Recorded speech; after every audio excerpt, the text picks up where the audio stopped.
fait, tout ça provient quand même d'une motivation principale, c'est, je dirais, essayer de comprendre pour agir.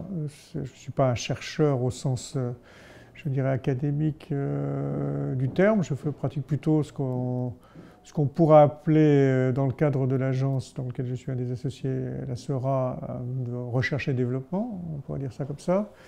Et puis dans le cadre plus général, ou recherche-action, puisque effectivement, ce que j'essaie de faire, c'est au fur et à mesure que les questions du projet urbain, du projet territorial, de la métropole se sont posées, eh bien, j'ai eu besoin de m'éclaircir les idées pour pouvoir me fabriquer une doctrine, disons, et en essayant de la partager avec d'autres.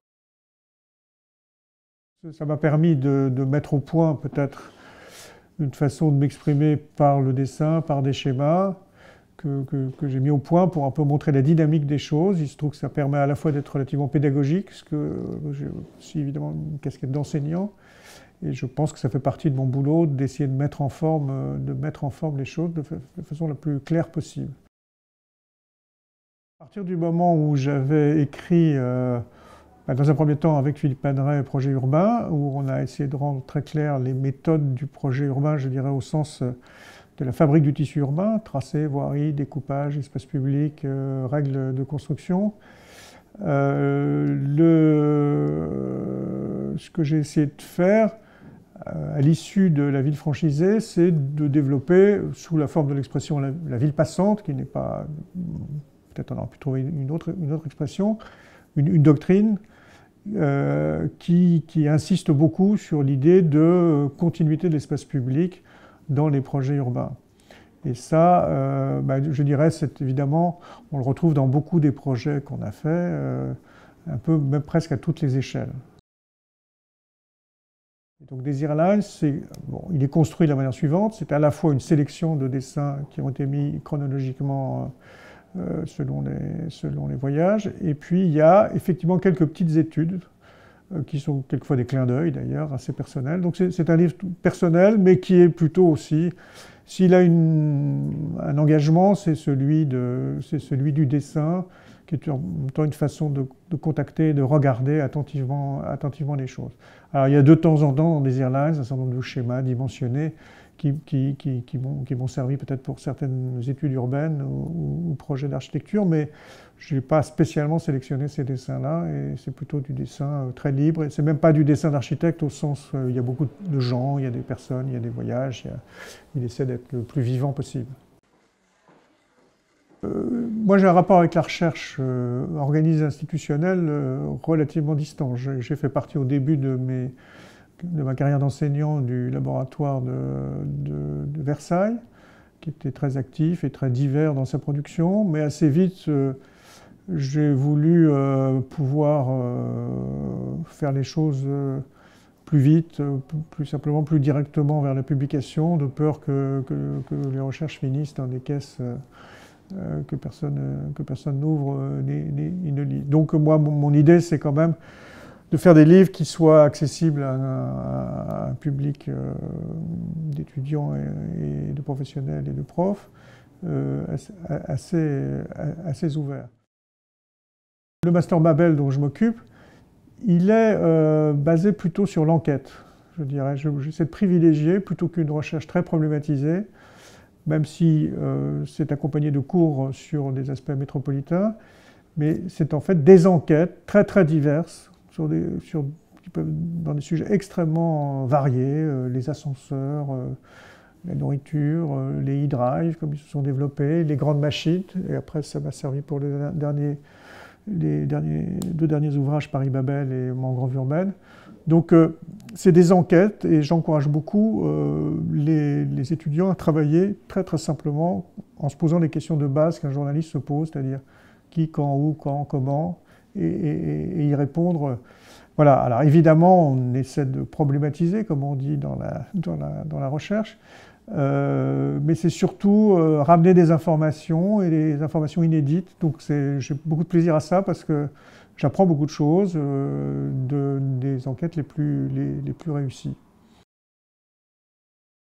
J'essaye sur les ouvrages, parce que les éditeurs sont sont devenus, enfin, prennent très peu de risques et de participation dans la production des ouvrages.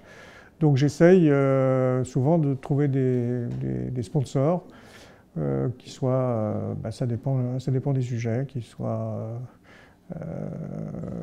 des grands groupes dans notre secteur ou des institutions diverses et variées. Enfin, ce n'est qu'une partie du financement de ces livres qui sont quand même beaucoup d'investissements, notamment en matière de dessin, ou de redessiner, ou de mettre au point les schémas, de trouver toute l'iconographie, et c'est grâce à l'agence que j'y arrive principalement. Je pense que je connais mal la recherche institutionnelle, mais parce que j'ai l'impression qu'il faut beaucoup de temps pour trouver des moyens, sauf à faire partie de labos, s'inscrire dans des programmes, etc. Là, par exemple, en ce moment, j'essaie de réfléchir sur le comparatisme avec un certain nombre d'institutions du campus, comparatisme dans les études urbaines. Peut-être ça va obliger à s'inscrire dans des programmes qui préexistent ou qu'on pourrait construire. Mais jusque-là, je suis plutôt comme un franc-tireur pour les raisons que j'ai indiquées, c'est-à-dire plutôt essayer assez vite de publier. Alors, pour ça, je profite beaucoup du fait que à la SERA, mes associés considèrent vraiment ce travail-là comme la recherche et le développement qui peut avoir des conséquences sur des commandes éventuelles sur l'urbanisme commercial, par exemple, ou sur les gares souterraines. Voilà. Donc c'est un peu comme ça que les choses s'articulent de façon très pragmatique. Les Halles, je pense que l'idée de la ville passante, je dirais de la continuité de l'espace public, je pense fondamentalement que le grand oral qu'il y a eu à la mairie de Paris en 2004, avec et malgré toutes les péripéties qu'il y a eu autour, où j'ai essayé d'expliquer, notamment c'est dans un grand plan que j'ai mis ça, que notre idée c'était que rentrer les Halles dans le grand système des Halles, des espaces publics parisiens, qu'on puisse aller du Louvre au Palais Royal, du Palais Royal en passant par la Bourse, de la Bourse en allant aux Halles et des Halles en allant jusqu'à Beaubourg et au-delà Place des Vosges, que ce grand système, cette grande lecture, c'était l'enjeu principal. Et je souhaite toujours que les écoles d'architecture, et notamment celles où j'enseigne, s'intéressent à ce que le journaliste Doug Sanders a très bien raconté dans son livre The Arrival City, c'est-à-dire les nouveaux urbains, comment sont-ils accueillis dans les villes, quelles sont leurs chances d'intégration suivant tel ou tel dispositif ou tel ou tel contexte socio-économique. Cette question des migrants aussi en Europe, tout ça, et notamment en Allemagne qui en accueille beaucoup, et on a pu voir une très belle contribution dans le cadre de la Biennale avec le petit bouquin Making Heimat qu'ils ont sorti. C'est des questions qui m'intéressent parce que je pense que c'est vraiment les questions urgentes d'aujourd'hui.